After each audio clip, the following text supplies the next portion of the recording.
I share an example in my book about a fellow named Tony. And I call this story A Tale of Two Tonys. And I say Tony one is 45 years old and he makes $150,000 a year and he has $150,000 saved up for retirement.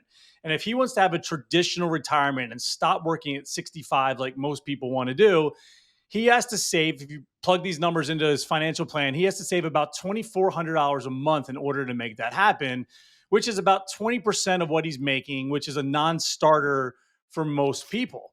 Tony says, I think I'm going to work until I'm 75 because I like what I do, or I'm going to always want to do something. And he tells his financial advisor, or he changes the inputs in the financial calculator to say, I'll work till I'm 75. What does that do to what I have to save? The amount he has to save on a monthly basis goes from $2,400 down to $110 per month. It goes down by 96%. And so a lot of us, I don't know if you're like me, we've seen these articles, we've heard these stories about how we should have saved more when we were younger to take advantage of compounding interest. And we feel kind of silly because we didn't save aggressively when we were 23 years old. But even if we had, we're making a lot more now, hopefully, than we were then. It wouldn't have mattered that much.